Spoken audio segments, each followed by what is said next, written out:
Olá pessoal, tudo bem com vocês? Pastor Jordano passando aqui para trazer algo que eu considero que é muito ignorado entre os cristãos hoje, muito mal entendido, muito mal compreendido.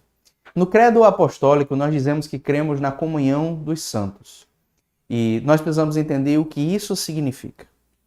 E durante esse vídeo o que eu quero compartilhar com você é justamente isso. Eu quero te ajudar a entender o que é a comunhão dos santos e que importância isso tem para nós. Se você acha que você já sabe tudo o que há sobre a comunhão dos santos, você não tem nada para aprender sobre isso, fique tranquilo, você não precisa assistir esse vídeo. Mas se você acredita que você não entende esse tema, eu quero te dizer, é algo que é extremamente relevante para nós hoje e já fez diferença na minha vida várias vezes. Então vamos falar aqui sobre comunhão, a comunhão dos santos. Essa expressão do credo apostólico, na realidade, comunhão dos santos, pode ser traduzida de duas maneiras principais. A comunhão dos santos e a comunhão das coisas santas, que se referiria aos sacramentos. Nós não vamos falar aqui especificamente hoje sobre a comunhão das coisas santas, sobre os sacramentos. Nós vamos falar sobre a comunhão dos santos, a comunhão que existe entre os santos. Aparentemente é esse o sentido da palavra, né? Então, eu quero compartilhar uma oração com você que nós encontramos no nosso livro de oração comum, na página 152. Nós temos um costume, no calendário anglicano existem certas datas onde são comemorados certas pessoas do passado, certos cristãos que viveram e que deixaram o exemplo de vida, muitos deles mártires, inclusive, pessoas que morreram pela fé cristã. E o nosso calendário tem cristãos de todas as épocas, na realidade, mas existe uma oração que pode ser feita no dia que nós celebramos algum cristão, algum desses cristãos. Existe uma oração que é comum dos santos. E essa oração diz o seguinte, eu quero te chamar a prestar atenção nessa oração. Deus Todo-Poderoso, que nos mantens em unidade com todos os teus santos no céu e na terra, permite que, fortalecidos pelo bom exemplo do seu servo, imitemos a sua fé e sejamos continuamente sustentados por esta comunhão de fé e oração, sabedores de que pela intercessão de Jesus Cristo, teu Filho, nosso Senhor, as nossas orações são aceitáveis a ti, ó Pai, por meio do Espírito Santo, um só Deus, agora e sempre. Amém. Então essa oração aqui, breve, ela tem duas coisas que eu considero relevantes para nós, duas coisas que eu acredito que precisam ser entendidas se a gente quer realmente entender o que é a comunhão dos santos. Existe primeiro aqui uma referência. Deus Todo-Poderoso que nos mantens em unidade com todos os teus santos no céu e na terra. Existe uma unidade mantida por Deus entre os santos no céu e na terra. A comunhão dos santos não é apenas uma comunhão entre aqueles que estão vivos aqui hoje ou apenas entre os que estão lá no céu, mas é uma unidade muito maior do que a vida que nós vivemos aqui. E existe um segundo momento, onde essa comunhão é explicada como comunhão de fé e oração. Uma mesma fé e uma mesma oração. Uma participação na mesma fé e na mesma oração. Então, a comunhão dos santos tem a ver com essas coisas, tem a ver com esses princípios. A própria palavra comunhão é muito importante para nós cristãos. Na realidade, nós podemos dizer que o Evangelho tem como propósito, tem como papel nos chamar à comunhão. A comunhão com Cristo e a comunhão uns com os outros. Então, em 1 João 1,3, nós lemos, por exemplo, que através da pregação do Evangelho, a mensagem que os apóstolos deixaram, especificamente aqui o discípulo amado, através dessa pregação, pessoas são chamadas à comunhão conosco. Olha que coisa interessante. Nós não chamamos as pessoas pelo Evangelho apenas à comunhão com Deus, mas a comunhão também conosco. E se diz mais ainda, no versículo 7, que se nós andarmos na luz, nós temos comunhão uns com os outros. Então, essa comunhão tem a ver com o nosso comportamento, com a nossa vida, se nós estamos em Cristo. Mas mais do que isso, a comunhão não é apenas algo tão invisível. A comunhão não é apenas, talvez também, uma amizade. Ela é um vínculo espiritual que se manifesta visivelmente.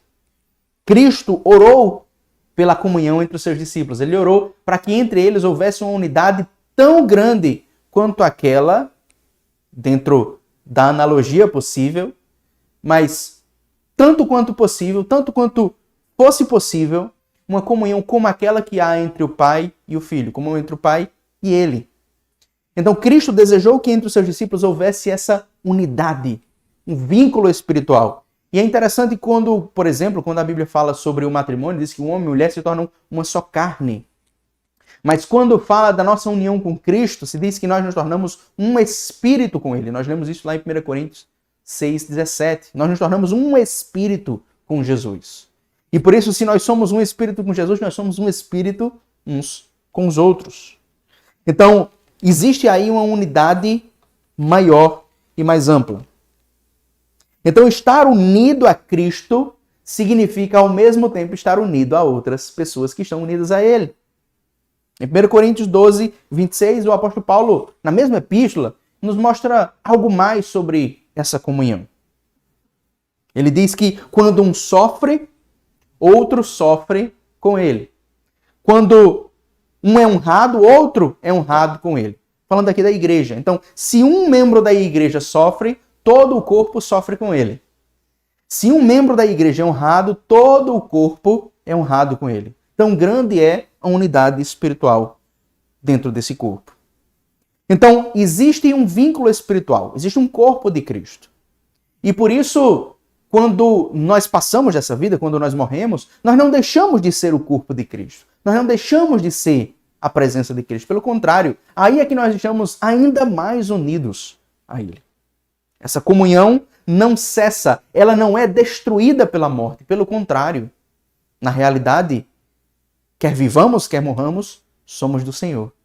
Então a nossa comunhão com Cristo não é rompida pela morte. Ela é fortalecida na realidade, porque não existe mais a possibilidade de que o pecado nos domine e fira essa comunhão. Então, aqueles que partiram estão ainda em maior comunhão com Cristo. E ainda mais podemos dizer que eles são um espírito também conosco. Então, a nossa comunhão com Cristo, ela é expressa num texto bíblico que eu quero ler com você. Se encontra em Hebreus, capítulo 12, versículos 22 a 24. Hebreus tem toda uma discussão, uma temática que é muito importante, muito relevante para ler, mas eu vou focar aqui com você nesses 3 versículos. Hebreus vem falando de todo o Antigo Testamento, dos heróis do Antigo Testamento, santos do Antigo Testamento. E no final do capítulo 11, ele diz que, embora eles estivessem caminhando na direção da Jerusalém celestial, eles não alcançaram, eles não receberam a promessa. Mas agora sim, depois do nosso tempo. Então, em Hebreus 12, do 22 ao 24, nós lemos o seguinte: pelo contrário, vocês chegaram ao Monte Sião e à cidade do Deus vivo, a Jerusalém celestial e a milhares de anjos. Vocês chegaram à Assembleia Festiva, a igreja dos primogênitos arrolados nos céus. Vocês chegaram a Deus, o juiz de todos, e aos espíritos dos justos aperfeiçoados, e a Jesus, o mediador da nova aliança, e ao sangue da aspersão, que fala melhor do que o sangue de Abel. Ou seja, aqueles personagens do Antigo Testamento que não haviam sido aperfeiçoados no seu próprio tempo, não haviam alcançado a perfeição, agora alcançaram. E nós chegamos a eles. Nós chegamos a essa Jerusalém celestial. Nós participamos dessa Jerusalém celestial. Nós estamos lá. Em Cristo, nós estamos nas alturas. E por isso, nós estamos em comunhão com todos aqueles que partiram antes de nós. Essa comunhão não é rompida. Pelo contrário, ela é preservada em Cristo. Então, no que se refere à maneira prática, como, por exemplo, nós vivemos a comunhão dos santos hoje, nós somos ensinados pela Escritura a orar por todos os santos. Nós lemos isso em Efésios 6,18. Orar por todos os santos, orar por todos os cristãos. E, além disso, somos ensinados também a amar todos os santos, em Efésios 1,15. Ou seja, amar todos os cristãos. E essa prática de amar e orar não cessa quando nós morremos. Pelo contrário, aqueles que estão com Cristo nesse momento, estão na posição mais adequada para orar, porque a Escritura nos ensina que Cristo está sempre orando por nós. E por isso eles estão participando dessa oração que Cristo faz por nós, porque eles estão em comunhão perfeita e plena com Ele. Então, na realidade, a gente entende que se orar é estar com Deus, se orar é elevar o seu pensamento e a sua alma a Deus, a gente entende também que eles, mais do que nós oram. Nós oramos pouco, mas eles fizeram da oração a sua vida, aqueles que estão com Jesus.